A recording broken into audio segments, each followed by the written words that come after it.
Media 5-7 दिन पहले वे कह रहा था कि किसान सुप्रीम कोर्ट की भी नहीं मान रहे हैं। सुप्रीम कोर्ट की कमेटी के पास आओ, यहां क्यों बैठे हैं, यहां से धरना हटाओ, ये करो वो करो, कोर्ट को भी नहीं मानते। इतना क्या है इनके? किसानों पर बदनामी का दबाव, बदनामी के धब्बे डाल रहा था वो मीडिया। कल से क्या कर रहा है कि सरकार बेकफुट पर आ रही है और किसान जिद कर रहे हैं। वो अब कह रहे हैं कि सरकार तो बेकफुट से पर आ गई, सरकार तो रोज पीछे सरक रही है। बहुत पहले कोर्ट से स्टे करवा दिया, कोर्ट की कमेटी कर दी, 2-1 मांगे भी पहले मान ली, संशोधन करने को तो शुरू से ही तैयार है, पूरा का पूरा अंदर से संशोधन करने को तैयार है, फिर भी किसान 1 इंच नहीं सिरके। तो मीडिया बदनाम कर रहा है अब कि सरकार रोज बेकफुट पे आती है और किसान जिद्दी है। अरे तो भैया सरकार जिद्दी नहीं है क्या? मीडिया ने आज तक नहीं कहा कि सरकार ने जिद पकड़ रखा है। ये क्या है? ये मीडिया क्या कर रहा है आखिर? इसका मतलब मीडिया किसान का विरोधी हो गया। अब खबरें छापनी पड़ती है, कुछ फोटो भी छापने पड़ते हैं भीड़ के, कुछ और भी करना है, परंतु ये कह रहा है कि सरकार बेकफुट पर आ रही, किसान नहीं आ रहे। किसान क्या है? किसान की तो एक ही मांग थी और उस मांग के बिना तो वो वापस जाने वाले नहीं है जिंदा। सीधी सी बात है। अब सरकार को नहीं, अब सरकार क्या है कि यह जो सरकार है इसके अनुमान नहीं था इनको। आज दर्द हो रहा है थोड़ा बहुत लंबा घूमा, थकान आ गई, बहुत ज्यादा आज पैरों में दर्द हुआ, क्यों इतना पैदल कभी घूमा नहीं। दूसरा, आज स्कूल में क्लास में भी काफी बोल दिया। 2 पीरियड लिए थे हिस्ट्री के, तो वहां भी काफी एक बच्चे ने दाग के कहा कि थोड़ा सर पानी पी लो, आपका गला रुक रहा है। तो ये भी रहा। तो आज मैं करना नहीं चाहता था, परंतु सब कोई, हर कोई जहाँ स्कूल में जाओ कहीं जाओ, हर कोई पूछ रहा है आप जाके आए, क्या स्थिति, फोन आ रहे हैं, ये हो रहा है वो हो रहा है। तो मैंने कहा यार एक बार जवाब दे दो सबको, ताकि ये फिर मैं कितनी बार बोल पाऊंगा। अभी गला बंद हो रहा है तो मैं सबको फोन पे कहूंगा या कैसे कैसे कहूंगा, इसलिए मैंने लाइव किया, मजबूरी में एक तरह से देखा जाए तो। बाकी मैं गले के हिसाब से इतना सही नहीं हूं, बाकी तो लगभग ठीक है, थोड़ी खांस खरास है।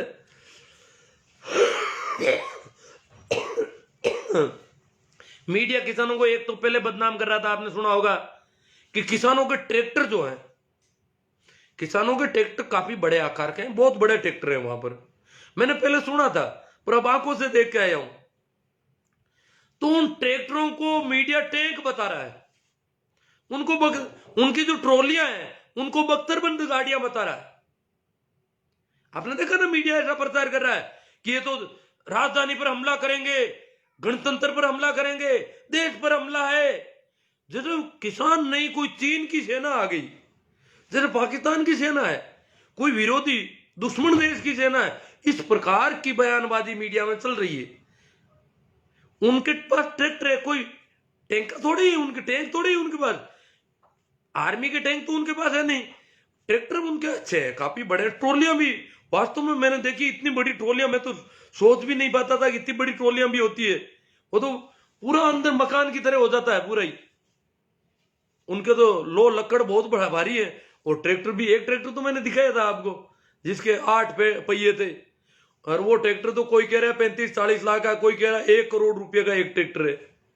आपने कल वीडियो देख सकते हो। अभी भी वो ट्रैक्टर शायद कंपनियों में बनता नहीं होगा, ऑर्डर देके ही बनवाया होगा कि मुझे तो इतना बड़ा ट्रैक्टर, कोई प्रधान जी है उनका ट्रैक्टर है, तो उन्होंने जानबूझ के इतना कोई बड़ा अपने ढंग से बनवा लिया ट्रैक्टर, ऐसा लग रहा है। इस प्रकार का वो अलग ही ढंग का ट्रैक्टर, 2 तो साइलेंसर बड़े बड़े, म्यूजिक सिस्टम, बत्तियां, और वैसे और भी मैंने ट्रैक्टर देखे कई और ट्रैक्टरों के बारे में बोला लोगों ने कि ये फॉर्च्यूनर की रेट का ये ट्रैक्टर है। ट्रैक्टर फॉर्च्यूनर के रेट के बराबर के ट्रैक्टर है।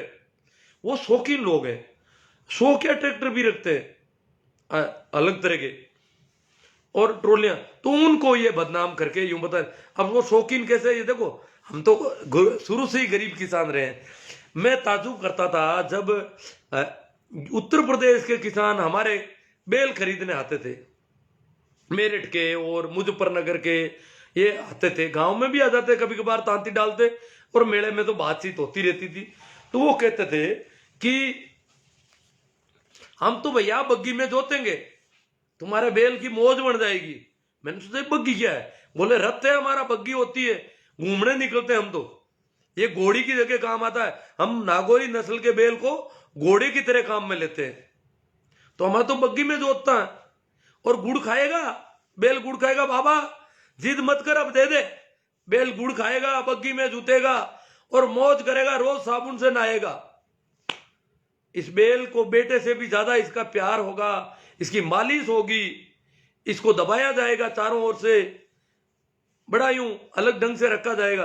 तो मैं सोचता था यार ये कैसे बग्गी में हड़ी नहीं चला रहे, तो बैलों से क्या करेंगे? कि ये तो घूमने जाते हैं, रईस किसान है, वो घूमने बैलों आके रथ जोत के घूमते हैं। फिर कुछ लोगों ने कहा हमने तो देख रखा वहां वास्तव में कुछ लोग जो नागौरी नस्ल के शानदार बैल होते थे उनको वो बग्गी में रखते, बाकी खेती करने ले जाते थे बैल। हरियाणा पंजाब वाले तो शायद बग्गी वाले बैल नहीं ले जाते, अलग ढंग के ले, अलग अलग हमें पता होता था। ग्राहकों को देख मैं, गुजरात के ग्राहक आते थे, पंजाब के आते थे, मध्य प्रदेश के आते थे, हरियाणा के आते थे, उत्तर प्रदेश के आते थे, उनकी हमें पता था कि किस प्रकार के बैल जो है उत्तर प्रदेश वाले ले जाते हैं, किस प्रकार के पंजाब वाले, अलग अलग तरह के थे। कोई किसी बहुरे को गलत मानता था, कोई किसी को सही मानता था, ये अलग अलग उस समय मैं जानता था इस बात को। तो वो लोग उस समय भी बग्गी में जोते थे।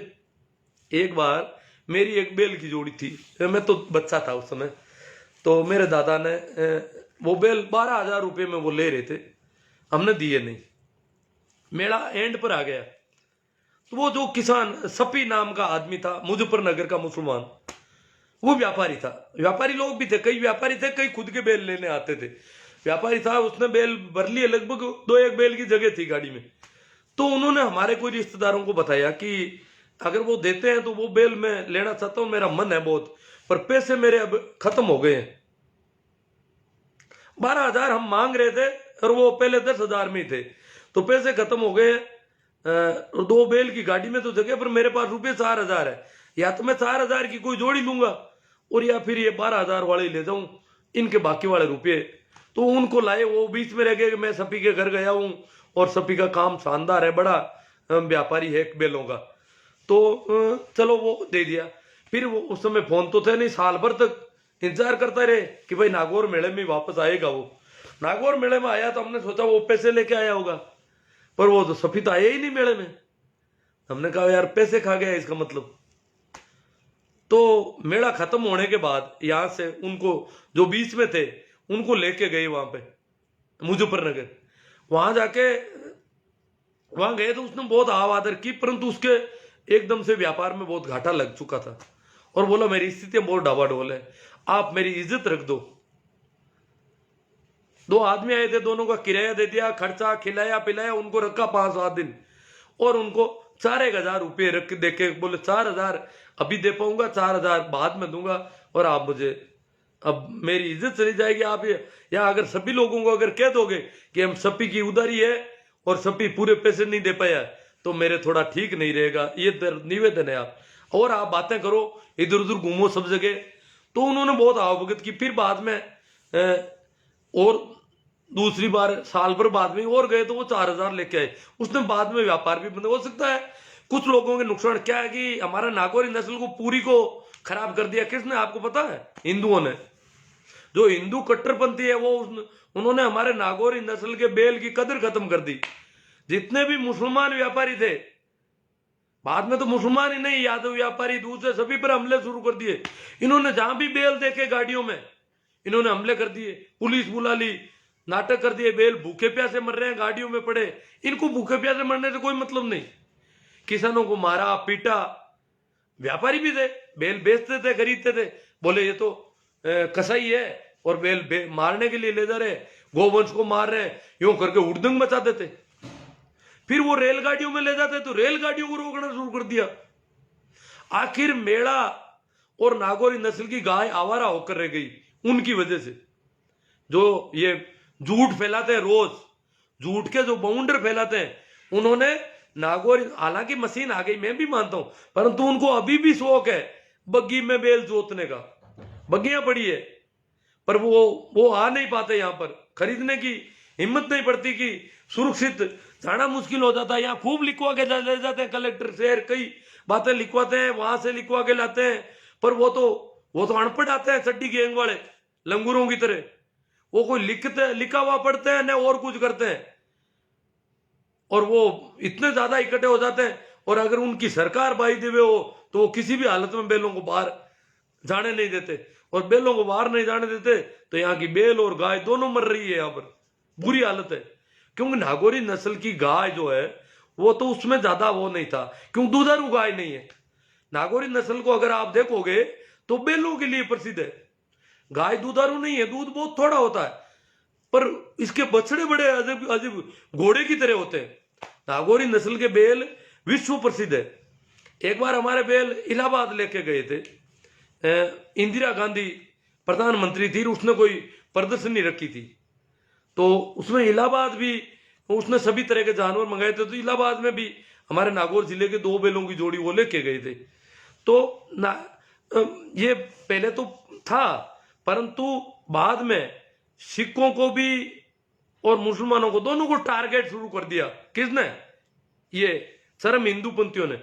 सिखों को तो इंदिरा गांधी की मौत के बाद खूब टारगेट किया, पहले भी किया, और हमने भी मीडिया जो है पूरा का पूरा प्रचार करता था सिखों के बारे में कि सिख तो बहुत गंदे लोग होते हैं। तो हमने सोचा ये तो आतंकी होते हैं, आदमी को देखते ही गोली ठोकते हैं। इतना यूं बदनाम कर रखा था, मीडिया कर देता है। वो जो कांग्रेस का मीडिया था वो भी करता था, और इनका मीडिया भी करता है। तो इस प्रकार वो लोग हमारे देश के थे, हमारे थे, परंतु उनको हमसे दूर किया इन मीडिया वालों ने। बाकी मैंने जो पंजाबियों को और वहां देखा है उसका अभी मैं विवरण बताऊंगा आपको कि कितने गजब के लोग हैं वो, उसमें भी बात करूंगा मैं। हाँ, एक बात मैंने कही थी, मैं भी मोदी समर्थक रहा हूं। बड़े यूं नाराज होंगे कई मोदी भक्त जो मुझे रोज कांग्रेसी कहते हैं, वामपंथी कहते हैं। मुझे अक्सर कहते हैं वामपंथी हो, कांग्रेसी हो। उनको यह नहीं दिखता कि मैंने आज तक किसी भी राजनेता का पक्ष नहीं लिया, कभी किसी भी राजनेता का सीधा समर्थन नहीं किया किसी बात का है, क्योंकि राजनेता लगभग डुलमुल ज्यादा होते हैं। मोदी में मुझे कुछ ताकत दिखाई दी तो आपको पता हो तो जिनको भी टाइमलाइन देख लेना मेरी, नोटबंदी के दिनों में 3 महीने तक सरकार पर लोग गालियां बक रहे थे, जगह जगह विरोध कर रहे थे, परंतु हमने लगभग 2-2.5 महीने तक तो बहुत अच्छी इनका समर्थन किया कि बहुत अच्छा मौका है नोटबंदी का, ये काला धन, ये जो धन लोगों ने इकट्ठा कर रखा उनका धन बाहर आएगा, ये हो जाएगा। परंतु सरकार की मॉनिटरिंग लूज रही, निर्णय बहुत अच्छा था और हमने इसकी बहुत समर्थन किया। कहीं हमने सोचा कि कहीं सरकार का विरोध नहीं हो जाए खड़ा। हमने कहा भाई ये तो बहुत मजबूत प्रधानमंत्री है, तब इतना हिम्मत कर पाए, बाकी हर कोई हिम्मत नहीं कर पाता नोटबंदी की। इसलिए हमें धैर्य रखना है, हमारा कोई नुकसान नहीं होगा, जिनका नुकसान होगा वो करेंगे। जिनके पास ज्यादा धन इकट्ठा कर रखा है उनका धन बाहर आएगा और देश ऊंचा उठेगा। इस बात को लेकर के हमने बहुत सरकार का साथ दिया, पूरी मेहनत की। उस समय का जो सोशल मीडिया था 2016 का काफी फैल गया था। उस समय आप देखोगे मैंने खूब इधर उधर पत्र व्यवहार किया और मोदी जी को भी एक पत्र लिखा है, जो आपको पता होगा, कुछ लोगों को याद है कि मेरा पत्र था कि जो पेट्रोल पंप है उन पे 2000 के और 100 के नोट शुरू कर दो, 1500 वाले बंद करो, ये गड़बड़ हो रही, लोगों के पास ये नोट हो गए इतने, और ये इसमें जो नोटों का इधर उधर हो रहा था रोजाना करोड़ों नोटों का, इधर टोल टैक्स में मैंने कहा टोल या तो टोल बंद कर दो, अन्यथा टोल के बहाने नोट काला धन सफेद हो रहा है सारा। तो इस प्रकार मैंने कहा कि रेलवे के आरक्षित टिकट और हवाई जहाज के टिकट उनमें नोट क्यों चल रहे हैं, वो ऑनलाइन करने चाहिए, वो तो कैशलेस करवाओ, उनमें उनको बंद करो। तो इस प्रकार मैंने जो लेटर लिखा उसके ऊपर निर्णय हुआ और मैंने ये कहा भाई या तो पेट्रोल पंप पर सरकारी मुलाजिम खड़े कर दो जो नोटों को लेंगे अलग अलग उसका करेंगे और इस प्रकार लेन देन शुरू करो। तो उस समय उसकी वजह से उन्होंने पेट्रोल पंप पर वो नोट बंद किए थे और यहां अखबारों ने भी लिखा भाई एक अध्यापक के कहने से मोदी जी ने ये। तो कुछ लोग कहते मोदी जी ने आपकी इतनी बात मानी, आप मोदी जी की क्यों नहीं मानते हो? अरे भैया मोदी जी की मैं सब बातें मानता हूं। मैंने स्वच्छ भारत का भी मोदी जी का बहुत समर्थन किया। मैंने कहा मोदी पहले प्रधानमंत्री इस देश के जिन्होंने साफ सफाई पर ध्यान दिया। अब साफ सफाई पर ध्यान देना बहुत जरूरी हो गया। स्वच्छ भारत अभियान जो है इस देश का बहुत महत्वपूर्ण अभियान है। उस पर मैंने एक बार किया भी रहा होगा, आज वापस बात करते। ये देश जो है ये मुसलमानों के देश, ये हिंदुओं के देश, ये साफ सफाई के मामले में बहुत कमजोर है। और यहां तो बहुत ज्यादा यूं इतनी साफ सफाई की नहाने का नियम है, हिंदुओं में नहाने का नियम है, परंतु साफ सफाई में फिर भी कमजोर है। नियम से लोग नहाते जरूर है परंतु संस्कार उनके ठीक नहीं है। हाथ धोए बिना खाने पर हाथ लगा देते हैं। बिना धोया हुआ हाथ अगर रोटी पकड़ते हैं या लोटा पकड़ते हैं बिना धोए हुए, डंडी वाला लोटा इस्तेमाल नहीं करना। और यहाँ तो सारा लोग साथ में बैठ करके खा लेते हैं। मुसलमानों में तो पूरे दिन एक ही थाली में खाते रहते हैं, उठते रहते हैं। यूं नहीं है उस थाली को ले जाओ, नहीं, जो आएगा बैठ जाएगा, जो भर जाएगा वो उड़ जाएगा और थालियों में खाते रहते हैं। हिंदुओं में ही लगभग 10-10 आदमी यूं खाते हैं, मुंह में हाथ डाल डाल के डालते हैं। इसके अलावा साफ सफाई में जो कूड़ा करकट है, मेले कुचले, गांधी जी का चश्मा उन्होंने रखा, उसमें स्वच्छ भारत लिखाया। गांधी जी वास्तव में साफ सुथरे रहते थे बहुत ज्यादा। स्वच्छता के मामले में ओशो ने कहा कि मैं गांधी एक आध्यात्मिक व्यक्ति है, परंतु भारत के आध्यात्मिक व्यक्तियों, इस देश के अगर धार्मिक लोगों को देखूं तो सबसे ज्यादा मेले कुचेले और गंदे लोग होते हैं। वो कहने को नहाते हैं परंतु उनकी जनेऊ काली हो जाती है मेल से, उनके कपड़े धुले हुए नहीं रहते हैं और उनमें स्वच्छता के संस्कार नहीं है। और गांधी पहले आदमी है जो स्वच्छता पर इतना ध्यान रखते हैं।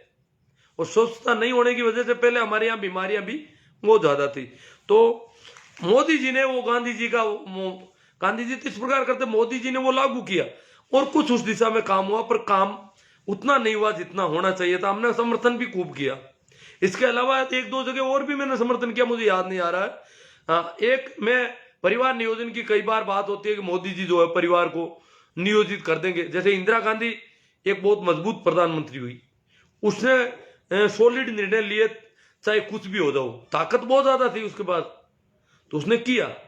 परंतु नसबंदी की और आपातकाल की वजह से इंदिरा गांधी को कुर्सी चली गई, तो दोबारा उसने भी हिम्मत नहीं की परिवार नियोजन वाली, क्योंकि वो कार्यक्रम प्रेशर अधिकारियों कर्मचारियों पर था और अधिकारियों कर्मचारियों ने बहुत गड़बड़ियां कर दी।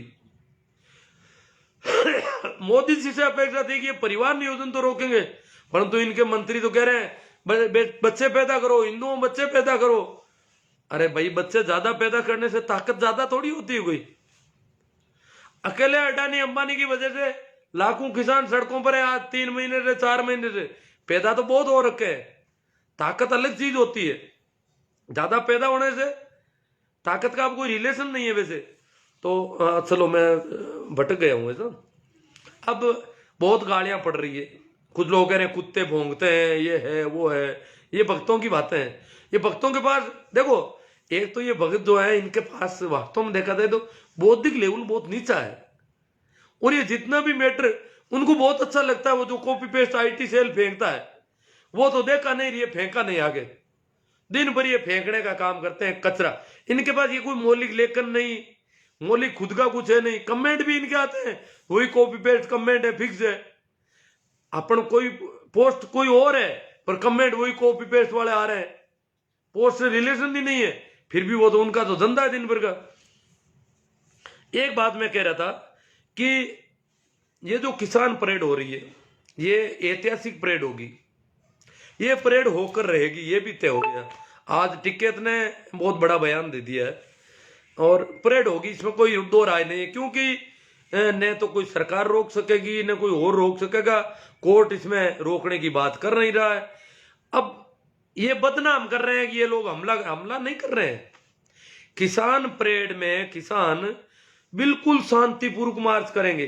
ये ट्रैक्टर और ट्रॉलियां प्रदर्शन में होगी। खेती की बेलों की परेड, पहले झांकियां निकलती थी खेती के संबंध, तो ये झांकी है। इस देश का किसान राजधानी पर दिखेगा, दुनिया भर के मीडिया में छाएगा। पूरे मीडिया में पता चलेगा कि भारत कृषि प्रधान देश है और वहां के किसान दिल्ली में गणतंत्र दिवस पर अपनी अनुशासित परेड कर रहे हैं। ये कोई हमला नहीं है। गणतंत्र दिवस की परेड के नाम पर कोई मांग नहीं है। मांग मान ली जाएगी तो भी परेड करेंगे। परेड करनी है, प्रदर्शन करना है। हम गणतंत्र में कोई श्रद्धा है, किसानों की गणतंत्र में श्रद्धा है, इसलिए वो परेड करना चाहते हैं। दिक्कत क्या है? सरकार कल ही वार्ता कर लो, मान लो, पर परेड तो करवाए। एक संदेश जाना है पूरी दुनिया में, इस प्रकार भारत का किसान ऐसा है। तो एक अनुशासित परेड होगी और बड़े नियम से चलेंगे। पूरा आज तक जितने अनुशासन में, उससे ज्यादा अनुशासन में रहेंगे। हाँ, जब रोका जाएगा तो वो दूसरे रास्तों से घुसेंगे। रास्ते बहुत है, मेन रोड की जरूरत नहीं है। सब रास्ते दिल्ली के रोके नहीं जा सकते। बॉर्डर पर जो दिल्ली बॉर्डर है, वहां कोई यूं नहीं है कोई जंगल है, वहां ही वैसा ही महानगर है।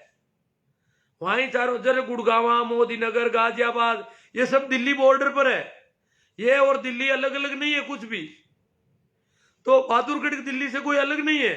बहादुरगढ़ तो मेट्रो आती है, बहादुरगढ़ दिल्ली का हिस्सा है, जबकि है हरियाणा में। अगर बॉर्डर को जैसे रोका है मेन रोड को, वैसे सारी गलियों को रोके तो फिर लोगों को इधर उधर बिल्कुल बंद हो जाए, तो संभव ही नहीं है। तो इस प्रकार से न तो रोका जाना संभव है, और वैसे भी किसान बहुत शांति से, ये खुद कुछ गड़बड़ करेंगे, ये तैयारी कर रहे हैं, पुलिस वालों को ट्रेनिंग दे रहे हैं, पत्थर फेंके जाएंगे। ये पत्थर फेंकने की नौबत जहां तक मैं सोचता हूं नहीं आएगी। अगर हम तो कहते हैं कि सरकार ऐसा करे कि किसानों को चेक कर करके उनको अंदर ले ले, पहले देख ले उनके पास बम है, तोपे हैं, क्या है। मेटल डिटेक्टर से उनकी चेकिंग कर ले, ड्राइवर की, सब लोगों की। ये व्यवस्था शुरू कर दे 2 दिन पहले से कि ये किसान अंदर जाते रहो, चेक करवाते रहो, ताकि वो अच्छी परेड हो जाए। वो कोई हमला थोड़ा ही करना है। और वैसे किसान कितने अनुशासित है, आपने देखा ये कहां हमला किया, कब किया। तो इस प्रकार से अगर सरकार जाने देती है तो बहुत अच्छा रहेगा। अब इनको चेक कर लो और कुछ कर लो, उनसे कोई अनुबंध भरवा लो, जो कुछ भी करना चाहिए। क्यों, वो तो एक सिर्फ प्रदर्शन करना चाहते हैं गणतंत्र के मौके पर, उन्होंने घोषणा कर दी, इसलिए उन्होंने तय कर दिया। अब सरकार उसको खामोखा मीडिया और बदनाम करते हैं, तो एक विरोध सी स्थिति, ऐसा नहीं होना चाहिए। इसके लिए किसान चाहते हैं कि हमें प्रदर्शन करने दिया जाए, हम शांति से प्रदर्शन करेंगे और कुछ नहीं करेंगे।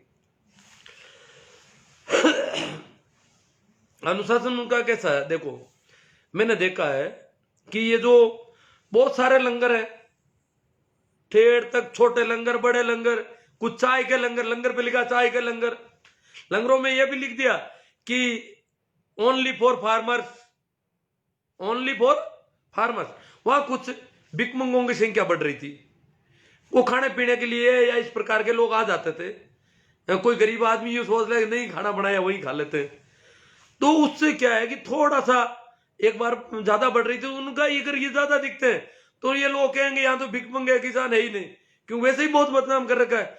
तो उन्होंने उनको ये भी लिखा है कि अन्य लोगों के साथ भी ठीक व्यवहार किया जाए, मतलब उनको खाना पानी देना पड़ रहा है तो उनको मना करके दे दो, और फिर कह दो भैया यहाँ रुकना नहीं है, आप लोग जाए यहाँ से, यहाँ सिर्फ किसानों का धरना है। हमें तो पहले से ही विदेशी पता नहीं 1000 नाम दे रखे, कल परसों कहेंगे ये भिखमंगों का धरना है। तो ये आंदोलन वाले वहां कर रखा है। फिर जो लंगर पर व्यवस्था देखो, आप ताजुब करोगे, छाछ आती है, दूध आता है, सब्जियां आती है, अनाज आता है, घी आता है, तेल आता है, दाल आती है, इसके अलावा रोटियां बनी हुई आती है। ये तो मुझे शाम को पता चला। शाम को जब मैंने प्रेमाराम जी जल्दी करने लगे, बोले अब चलते हैं अपन, मैंने कहा नहीं अभी तो यही रहेंगे, क्या करना है वो, तो क्या एक बार घर चलते हैं, वहां खाना खा लेंगे। और फिर उन्होंने मुझे कहा कि आप वापस कब जाओगे, वापसी का, मैंने कहा मेरा तो आज का टिकट है, तो आज का टिकट है तो घर चलते हैं। मैंने कहा नहीं, खाना यही खाएंगे, आप ही यही खाओ, आप आए हो तो खाना खा के ही जाना, अकेले बनाओगे वहां जाकर के, घर जाकर के खाना बनाओगे, 6 साढ़े 6 तो बज गए, तो ऐसा खाना खा के ही जाना ठीक है, आपको भी क्यों बनाना वहां, यहाँ तो हजारों आदमियों का खाना रोज बचता है। तो फिर उन्होंने वहां हम दोनों गए, मैंने कहा खाना यहाँ तो अभी लेट है, कहीं दूसरी जगह देख लेते। वहां क्या सब्जियां काटी हुई जा रही थी, काम हो रहे थे, तो उन्होंने पूछ लिया मीत मान जी से। मीत मान जी उसको हैंडल कर रहे थे, तो उन्होंने कहा कि नहीं खाना तो सब्जियां बन गई है, सुबह की सब्जियां हैं, जो सब्जी का काम चल रहा है सुबह के लिए तैयारी हो रही है। ये जो काट रखा है गाजर वगैरह ये तो हलवे की है, और ये बाकी वाली सब्जियां कुछ ये बड़े बड़ों में काम आएगा, इसके लिए कटिंग करके छोड़िए। तो मैंने कहा फिर बन रखी है तो हमें तो खिला दो। कि बोले काउंटर तो अभी शुरू नहीं करेंगे, आप खाओगे तो काउंटर शुरू हो जाएगा। अभी रोटियां कम है, रोटियां आने दो। मैंने कहा आएगी कहां से रोटी? हमने कहा भाई रोटियां कहां से आएगी? हम क्या प्रेमाराम जी हम घूमने गए थे एक जगह, ऑटोमेटिक मशीन भी देखी। रोटियां बनाने की छोटी मोटी मशीनें तो कई जगह थी, जिनमें यूं चपाती को बना करके रखा जाता था, फिर घूम घूम के वो सीखती थी, अलग अलग बनाते जाओ सीखती जाए, सीखने की व्यवस्था तो। पर आटा और पानी डाल के रोटियां बनाने की मशीन वो भी आगे जाके देखी। हमने कहा यार यहाँ तो खूब रोटियां बनती है। तो उन्होंने कहा ऑटोमेटिक मशीन तो हमारे यहाँ है ही नहीं। मैंने कहा है, हमने देखी है। तो बोले हमें पता नहीं, होगी तो वो कहीं और कहीं सप्लाई देते होंगे, हमारे यहाँ तो घरों से रोटियां आती है।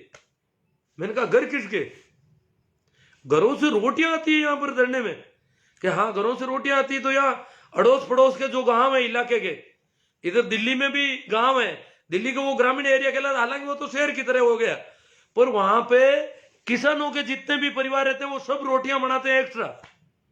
कोई 5 आदमी की, कोई 10 आदमी की, जितनी उनकी बनाने की होती है औरतों की, अपने हिसाब से भाई रोज इतनी बना देंगे। दोनों टाइम वो औरतें घरों में रोटियां बनाती है। और हमारे यहाँ से वॉलेंटियर जाते हैं, टैक्सी लेकर के घूमते हैं, घरों के सामने हॉर्न लगाती टैक्सी जाती है और वो रोटियां लेके बाहर आती है, रोटियां उसमें डाल देते हैं। तो घरों से रोटियां आएगी हमारे यहाँ। तो वो घरों वाली रोटियां अभी आई नहीं है, वो आते ही हम शुरू कर देंगे खाना खिलाना।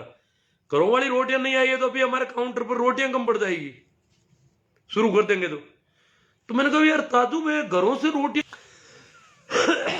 मुझे आश्चर्यजनक लगा। प्रेमानंद जी को भी पता नहीं था कि इस प्रकार घरों से रोटियों का कलेक्शन भी होता है।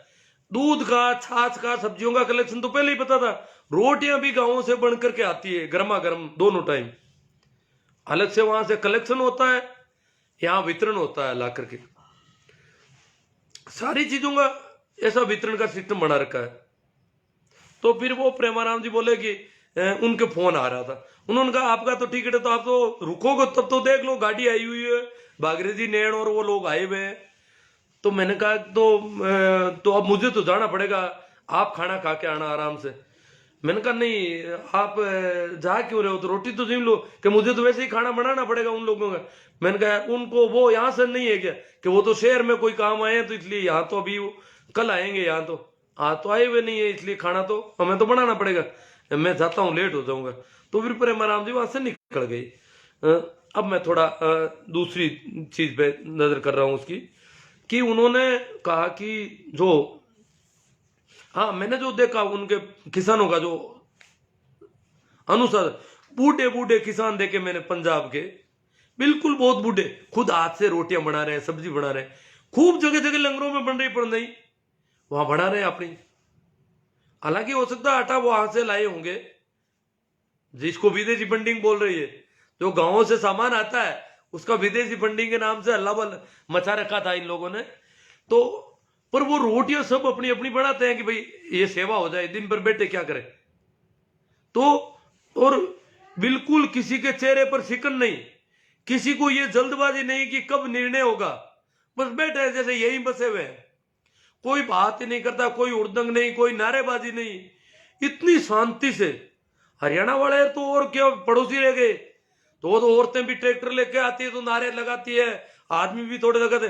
पंजाब वाले तो बिल्कुल ऐसे बैठे जैसे इनके घर का कोई उत्सव हो, कोई घर का फंक्शन हो, ताकि हम बोलना नहीं हमारा तो फंक्शन है, ये तो मेहमान की तरह है। बाकी वाले तो जो सभी ने कह रखा है कि हम तो पंजाब वालों की समर्थन में आए हुए हैं। तो ये जो लोग कहते हैं ना कुत्तों की तो पंजाब का ही आंदोलन है, ऐसा नहीं है। पंजाब से ज्यादा संख्या दूसरों की हो गई। अब टीकरी बॉर्डर पर आधे पंजाब के लोग हैं, आधे हरियाणा के हैं। कुंडली बॉर्डर पर जो छिंगू कुंडली का बड़ा बॉर्डर है, बड़ा आंदोलन है, वहां पर भी पंजाब के लोगों से थोड़े बहुत हरियाणा के कम होंगे, वहां भी हरियाणा के लोगों की संख्या ज्यादा है। कुछ पंजाब के लोग भी सिख पगड़ी रखते हैं, इसलिए उनको सबको नहीं, हरियाणा के उनको सबको लोग पंजाब वाले समझ लेते हैं। जैसे गंगानगर के, जब यहाँ गंगानगर और हनुमानगढ़ के यहाँ थे ना राजस्थान वाले धरने में, तो ऐसे लगता था पंजाब वालों ने यहाँ धरना दे दिया है, क्यों उनके भी पगड़ियां थी सबके। इसी प्रकार सिरसा वगैरह जो इलाके उनके वो पगड़ी वगैरह है। अब तो जवाब दे रहा सारा। तो इस प्रकार ये पंजाब का तो, और गाजीपुर का बॉर्डर पूरा का पूरा कोई पंजाबी नहीं है वहां पर, वो टीकरी बॉर्डर से बड़ा हो गया धरना, जहां राकेश जी टिकैत, मुजफ्फरपुर, मेरठ, मथुरा इधर के लोग हैं, तो वो धरना काफी बड़ा है। और वहां पर आधे हिंदू है आधे मुसलमान है किसान। मुजफ्फरनगर उधर साइड में मुसलमान भी आधे, तो वो वहां एक भी सिख नहीं है। इसे सिखों का या पंजाबियों का दिल्ली के आसपास के सारे इलाके वहां है। राजस्थान का ये आसपास का एरिया हो गया, थोड़ा अलवर का, उधर हरियाणा का रेवाड़ी एरिया थोड़ा कमजोर है, वहां अभी इतना आंदोलन तेजी नहीं पकड़ पाया। अब तो पकड़ रहा है धीरे धीरे, तो सब जगह रोज हर धरने की लंबाई बढ़ती है, पीछे से नई टोलियां जुड़ जाती है। अब हजारों टोलियां, आपको पता होना चाहिए, पंजाब से हरियाणा में प्रवेश कर गई है नई। 1 लाख ट्रैक्टर परेड में भाग लेने का है, वो लाख से ज्यादा हो जाएंगे। कई ऐसे बड़े कस्बे तहसीलें हैं जिन्होंने 1-1 हजार ट्रैक्टर रवाना कर दिए पंजाब से। हरियाणा से भी खूब, हरियाणा वाले सारे औरतें लेकर के आएगी। आपने देखा हरियाणा की औरतों की ताकत? हरियाणा के टोल नाकों पर हजारों की संख्या में 18 तारीख को औरतें इकट्ठा हुई थी। इन धरनों के अलावा इतने ही आदमी टोल नाकों पर बैठे हैं हरियाणा पंजाब में, इतने ही आदमी कलेक्ट्रेट में और बैठे हैं। ये 5 लाख दिल्ली के 4 और 5 लाख से भी ज्यादा लोग, जैसे यहां भी झुंझुनू में, चूरू में, हनुमानगढ़ में, गंगानगर में धरने हैं सब जगह। इसी प्रकार पंजाब और हरियाणा में लगभग 8-10 लाख लोग अलग से धरने दे रहे हैं। टोल नाकों पर हजारों आदमी बैठे, एक टोल नाके पर, पेट्रोल पंपों पर बैठे, अडानी अंबानी के जो रिलायंस के पेट्रोल पंप है वहां धरने हैं। तो इस प्रकार अखबारों में देखा, परसों के अखबारों में 18 तारीख को इतनी हरियाणा की और पंजाब की महिलाएं जगह जगह शहरों में, पहली बार इतनी महिलाएं देश की सड़कों पर आई है। आदमी तो और भी कुछ आए होंगे कई बार, पर महिलाएं इतनी बड़ी तादाद में देश भर में सड़कों पर आना बहुत मायने रखती है। भारत जैसे देश में जहां महिलाओं को पिछड़ा माना जाता था, परंतु किसानों की महिलाओं ने तय कर दिया कि हम किसान महिलाएं हैं, फीमेल फार्मर। क्योंकि ये जो खेती किसानी का काम जहां शुरू हुआ, सिंधु घाटी सभ्यता वो यही हुई थी, पनपी थी। और यहां मात्र सत्तात्मक परिवार थे, तो किसान परिवारों में स्त्री की बहुत इज्जत है। न तो कभी विधवा के नाते उसको परेशान किया गया, न उसको सती होने का दबाव लगाया गया, न विधवा विवाह किसानों ने कभी बंद रखे। ये किसानों में खूबी है। किसान और पशुपालक लोग हैं, ये विधवा विवाह कभी बंद नहीं करते। ये कभी भी सती प्रथा का समर्थक नहीं रहा। तो महिलाओं की तवज्जो है इनमें, महिलाएं काम करती है, वर्क करती है, कंधे से कंधा मिलाकर काम करती है। तो महिलाओं ने अपनी ताकत आपने देखा, ये बता दी। अब मैं थोड़ा गला तो रुक ही रहा है लगभग, मैं 1-2 बातें। कुछ लोगों ने कहा आपने वहां भाषण, प्रेमानंद जी ने कहा था कि आप इस मंच पे भाषण देना चाहो तो नाम भेज देते हैं। मैंने कहा नहीं, मैं किसी का भाषण सुन नहीं पाता, तो बेवजह मैं क्यों फालतू अड़ंगा। मेरा तो यहाँ चल रहा है, लोग बाग है मेरे अपने मिलने वाले, वो सुन लेते हैं मेरी बातें, बस पर्याप्त है मेरे लिए। अब ये कह रहे भाई एक किसान के नाम से एक आदमी ने बहुत गड़बड़, आज 2-3 आदमी आगे आ रहे हैं। अब देखो, आप कह रहे हो कोई कांग्रेसी कोई बीजेपी, क्या हमें तो कांग्रेसी कह दो। कांग्रेसी पूर्व मंत्री के बेटे मोदी जी की भक्ति कर रहे हैं, अनिरुद्ध सिंह, विश्वेंद्र सिंह के बेटे का कल बयान आया है कि मोदी सरकार किसान बिल में संशोधन करने के लिए कह चुकी है, फिर ये नौटंकी क्यों। अब देख लो, ये बेटे कांग्रेस के नेता के हैं और भगत मोदी के हैं। किसानों की हालत का इनको पता ही नहीं है कि क्या हालत है। मोदी खुद झुक रहे हैं, वो तो कह रहे हैं 2 साल रोक देंगे, और ये कह रहे हैं किसान नोटंकी कर रहे हैं। इनको फिर ट्रोल किया कांग्रेस वालों ने, दबाव बढ़ाया, तो भी अपने जिद पर रहे चारों ओर से। और ये जो है फिर इन्होंने कहा कि कुछ राजनीतिक दल जो है फायदा उठा रहे, ये अनिरुद्ध सिंह कहते हैं। तो भैया तुम्हें क्या तकलीफ है? तुम्हारे पिताजी कांग्रेस में है, कांग्रेस के बड़े लीडर है। कुछ राजनीतिक दल किसानों की आड़ में, वोट में फायदा उठाना चाह रहे हैं, उठाएंगे। उन्होंने किसानों के साथ हुए हैं वो, तो उनको फायदा मिलेगा, उठाएंगे क्या? कमजोरी है उनकी कि वो भांप नहीं पाए। मोदी जी की एक बहुत बड़ी गलती रही है कि वो किसानों की ताकत को नहीं पहचान पाए कि किसान 2024 तक धरना रख सकते हैं और इतनी बड़ी संख्या में सड़कों पर रह सकते हैं। ये उनको अंदाज ही नहीं रहा किसानों के बारे। उन्होंने सोचा भ्रमित होते हैं, मैं भ्रमित कर दूंगा, कभी संशोधन के नाम पर भ्रमित करूंगा, कभी कोर्ट के नाम पर, कभी 2 साल की रोक के नाम पर। इस प्रकार मैं इनको भ्रमित कर दूंगा। बोले होते हैं, भ्रमित होते हैं, ये होते हैं, वो होते हैं, सारा। अब उनकी सारी आईटी सेल, सारा मीडिया, रुद सब तब धीरे धीरे बैकफुट पर आ रहे हैं। और अब मीडिया कह रहा है किसान जिद कर रहे हैं। अरे तो भैया जिद तो इनका है अभी भी। और ये अब देख लो, कांग्रेस के लोगों के बेटे भी मोदी भक्त है। ये हालत है, ऐसी मोदी भक्ति है। तभी तो मोदी जी किसान को कुछ नहीं समझते। उनको पता है कि मैंने खूब भर रखा है लोगों के दिमाग को, ऐसा गांठ दे रखी है कि दिमाग काम ही नहीं कर सकता मेरे आगे। वास्तव में बहुत भाषण उनके लच्छेबाजी के होते हैं, लच्छेदार भाषण होते हैं। इसी प्रकार आज सीकर के सांसद भी कुछ बोल गए लगते हैं, सुमेधानंद जी। पता नहीं उन्होंने क्या कहा, मुझे याद नहीं रहा, मैंने यहाँ लिखा नहीं उनका कमेंट तो। पर ये मामला कुल मिला के ये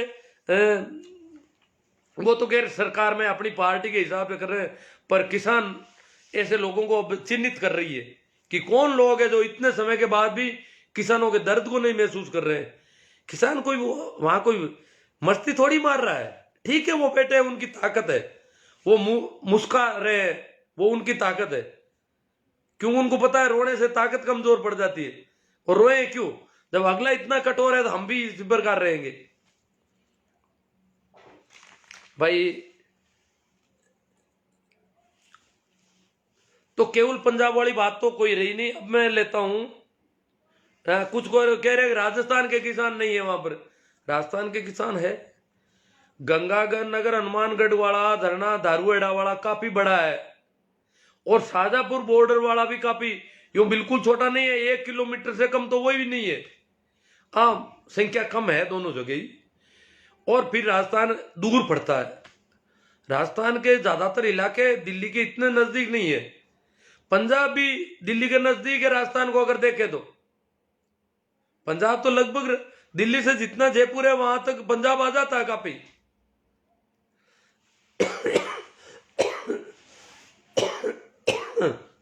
हाँ भाई, सुभाष जी जलवानिया का एक कमेंट था, उनका जवाब ही देना है। सरकार कह रही है कि कानून 2 साल के लिए होल्ड कर देते हैं। क्या सरकार इस बहाने किसानों को घर भेजना चाहती है? अगर ऐसा है तो किसानों के साथ धोखा है। इस पर आपके विचार?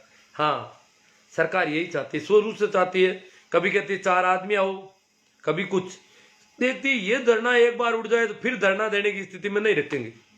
फिर इनके जो ये 40 नेता है, इनके साथ क्या करेंगे, इनमें से 1-1 2-2 को क्या क्या करेंगे, अलग अलग लपेटे में सारा साम दाम दंड भेद लोभ लालच सारा सब कुछ जितना करना है वो कर देंगे।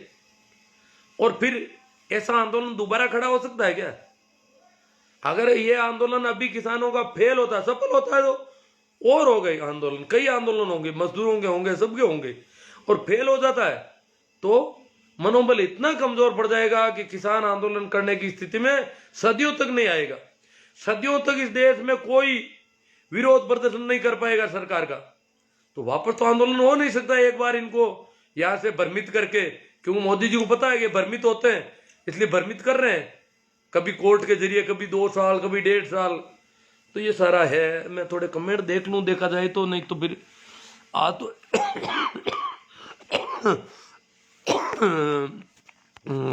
देख लेता हूं थोड़े से, अगर होते हैं तो ठीक है। कोई मामला थोड़ा ठीक नहीं है। हाँ भाई, सत्य प्रकाश जी कहते हैं पैरों में दर्द और किसान मेरे को कह रहे, मैं किसान नहीं हूँ, मैं वर्क नहीं करता हूँ, मैं तो घर पे बैठा रहता हूँ, रोज आप देखते हो फेसबुक पे। तो पैरों में दर्द, मैं पैदल अब चल नहीं पाता, इतना चलता नहीं हूँ। अगर रोज चलता होता तो मेरे कोई दिक्कत नहीं होती, पर मैं लगभग कल 10 किलोमीटर से ज्यादा चला हूँ, और 10-12 किलोमीटर चलने के बाद में पैरों में दर्द तो कल तो नहीं हो रहा था, पर आज होने शुरू हो गया। अमित शाह मारवाड़ी आए हैं, गुरुजी हम किसान हैं, मैं भी किसान हूं, हमें तकलीफ सरकार से नहीं आप जैसे लोगों से, मेरे से तकलीफ है इनको। चलो कोई बात नहीं, मेरे तो विरोध में करोगे क्या अब। सुमेर जी डुकिया, मंडी फंडी मुर्दाबाद, किसान आंदोलन जिंदाबाद। प्रभु राम जी सेमर, प्रकाश जी राठ, जय हो। रामजस जी चौधरी, चीन की सेना तो अरुणाचल प्रदेश में आ चुकी है, वो नहीं बताता मीडिया। हाँ, ये अमित शाह जी पता नहीं कौन है, इनको ये कह रहे हैं हमें तकलीफ नहीं है, आपको क्यों तकलीफ, हमें तो आप जैसे लोगों से तकलीफ हो रही। अब मेरे से तकलीफ का तो क्या होगा। अरे सर, जैसे चेन्ना राम जी सियाग, नवीन जी आंसरा, अमित शाह मारवाड़ी, तो भाई मोदी ने इस कानून में मंडी ही तो खत्म करी है, या आप झंझट नहीं रहे और राजनीति लो। और ये तो बड़ा गजब का मामला है। बीकाराम एजेंट का लोगों को अपने, अरे आ तो कमेंट इधर उधर उड़ रहे हैं। रमेश जी डूडी, भिंसर साहब जाट, PR भिंसर जाट, ये किसी तड़ीपार की फोटो लगा रखी है, किसी दूसरे को कह रहे हैं। सही है। मनीष सोलंकी, हरिराम जी भाकल, पुखराज जी प्रजापत, मगराज जी जाट, मंगल जी जाट। किसान तो हमारे देश के नेताओं के लिए सिरदर्द बना गया है, क्योंकि नेताओं की झूठ की दुकान बंद होने वाली है। पुखराज जी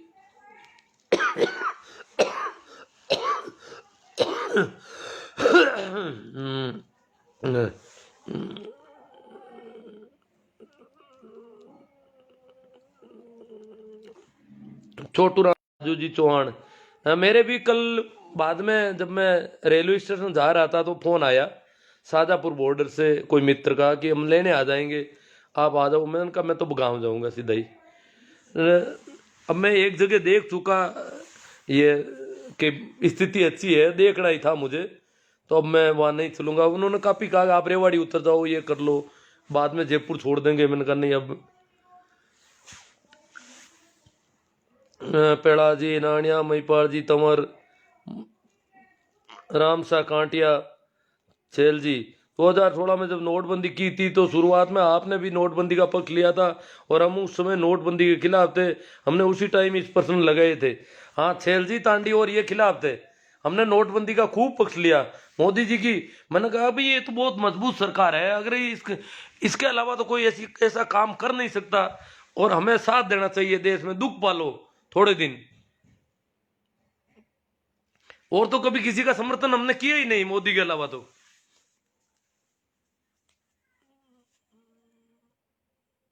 अमित शाह मारवाड़ी कहते हैं इनकी जेब गर्म कराई थी होगी उस दिनों। और अरे मारवाड़ी क्या है इनमें, तो वो अमित शाह बैठे हैं, अमित शाह मारवाड़ी, फोटो ही अमित शाह की लगा रखी। ये कौन से मारवाड़ी है भाई। हाँ, जेब तुम्हारा, अब पैसे खत्म हो गए क्या। नागौरी टोकर, आज्ञान अंदाताऊ, क्या पता क्या कह रहे हैं। KR भामू, भगवान जी चौधरी, भगवान जी, सुरेंद्र जी, पुरोहित, राज पुरोहित, राइट, धर्मेंद्र जी आंसरा, राइटर जी, प्रेमाराम जी, खाम यादव, मांगीलाल जी बिश्नोई, नमो नमो, मांगीलाल जी बिश्नोई, शिव लकेला, अब्बास खान, अमित मारवाड़ी। आप पूरे भटके हुए हो, आपकी बातों से लगता है इनको तो क्या क्या पूछना क्या है, या तो वहां से कचरा लाए होंगे कोई। अरविंद जी जाकड़, प्रेमाराम जी कामयादा, मांगीलाल जी बिश्नोई, बन्ना दुगेर दुगेर, बन्ना दुगेर, हेमराज चाइल, डॉक्टर सुभाष जी खोजा, जगराम सिंह जी, मांगीलाल जी बिश्नोई, अरविंद जी जाकड़। परेड होगी, ये किसानों का हक है और होकर रहेगी। हाँ, तो परेड कोई किसान कोई हमला थोड़ी कर रहे हैं। शिषपाल जी जाट, ये श्री किसान, किसान एकता जिंदाबाद, मुकेश जी यादव, जय श्री किसान, किसान थोरी कटोरा, शौकत अली, सरवण राम जी, नानक जी कड़वासरा, महेंद्र जी पूनड़, भोपाल सिंह जी, नीमा राम जी काकड़ बिरलो का, पवन जी धायल, रामधन जी चौधरी, श्री राम जी डुकिया, हरिराम जी भाकल। जीत किसानों की होगी। मतलब साहब हरिराम जी के जन आंदोलन है ये किसान आंदोलन नहीं है, जन आंदोलन है, जीत होगी। शोभा चंद जी संघी कभी भी किसान का भला चाहते ही नहीं। देवीलाल जी चौधरी, हंसराज जी बिश्नोई गोदरा, जाम्बो जी ये तो इनके कह रहे हैं। अमेर जी चौधरी, लक्ष्मण जी गोदरा, आपको पता नहीं है कुछ भी। किसी का जवाब दे रहे या मुझे कह रहे हैं वो। अब देखो मैं भोपालगढ़ से शोभा राम जी कड़वासरा, किसानों का मसीहा हनुमान बेनीवाल, किशोर जी रेगर, राम रतन जी मंडा, बलदेव राम जी चौधरी, नमस्कार गुरु जी, नमस्कार जी। संदीप जी भारतीय, शोभा चंद जी गुरुदेव, अपनी तबीयत का ध्यान रखें। नहीं नहीं ठीक हूँ मैं। मूर्चंद जी बिजारनिया, सुभाष कुमार जी रमन, बुद्ध सिंह जी जसोल, सुशील कुमार जी, श्री राम जी काला वासर, नवीन जी कुमार जी, श्री राम जी काला, ओम प्रकाश जी मूंड गुड, सुरेश जी कुमार जी गुड, ईश्वर जी सारण, जगदीश जी सारण, कांटिया, राम राम सा। ईश्वर जी कैसा रहा दिल्ली का सफर? बहुत अच्छा रहा, सफर अच्छा रहा और आशा से भी ज़्यादा मामला देखा वहाँ पर। जो मुझे अपेक्षा नहीं थी कि इस प्रकार का आंदोलन कोई होगा। उसकी तो कई बातें, कुछ तो मैंने आपको वीडियो भेज दिए होंगे। वहाँ मैं रागिणी हो रही थी रात को, फिर महिलाओं ने रागिणी की, उसका लाइव मैं कर रहा था। तो वो क्या हुआ कि पता नहीं क्या हुआ, वो वीडियो चालू ही नहीं हुआ। मैंने सोचा लाइव कर रहा हूँ मैं, फिर बाद में पता चला ये तो पोस्ट हुई नहीं। रमेश जी तंवर, आंदाराम जी खोत, लक्ष्मण जी संकोया, राम रतन जी मंडा, मास्क राखो माँ के करोनो फैलाओ सा अट तो अब मास्क की कर दो बट बॉर्डर में तो मास्क होई को नम दो ताकि कोरोना लो। आदेश डूडी खारी, केएल सारण, मार्गदर्शक को सैल्यूट। बाबूलाल जी चौधरी बाड़मेर, राम राम साहब, महेंद्र जी मेरा, शुभम शरवण जी गोदारा, जय किसान, चरण जी नानिया, राम राम सा। तो अब लगभग लोग सपक्ष में हो गए, कुछ एक पता नहीं कहां से भटके हुए आ रहे। जयराम जी जलवानिया, किसानों के साथ बहुत ज्यादा हो गए हमारे यहाँ के लोग। जाना कोई जरूरी नहीं है, जाना का तुम्हें ये जो मृत्युबोध वाले वो चले जाए तो ठीक है। यहाँ क्यों परेशान कर रहे हैं इनको? खाने की कोई कमी नहीं है इनको, मैं चाहता हूँ वो चले जाए वहाँ। शिव जाट संजय मेरा, अगर मीडिया किसानों का साथ सही ढंग से उठाते तो सरकार कब की झुक जाती। दुर्भाग्य है कि मीडिया वाले केवल सरकार के कसीदे पड़ता है, सरकार की हालत खराब कर दी ना। असली बात का पता नहीं चला सरकार को, और भाप नहीं पाई किसानों की तरफ। उनको अपनी ताकत का बहुत गुमान था मोदी जी को कि मैंने सबको बेवकूफ बना रखा है। रामू राम जी तांडी, कालू राम जी जांगीड़, शोभा चंद जी, राजेंद्र सिंह जी जाट, जब साइज को परेड का इंतजार है, बहुत जबरदस्त परेड होगी। देदा राम जी नैन, जय जवान जय किसान, चौधरी नीमो सीएन, किशोर रेगर, सरपंच बलदेव राम शो, सुरेंद्र जी, बलदेव जी लाला वासु है ना, बलदेव जी, सुरेंद्र जी बाबल, अंदाराम जी खोत, साहब अपनी तबीयत का ख्याल रखें, रखना ही पड़ेगा वो तो। मूंड रानी सर, किसान एकता जिंदाबाद, संघर्ष।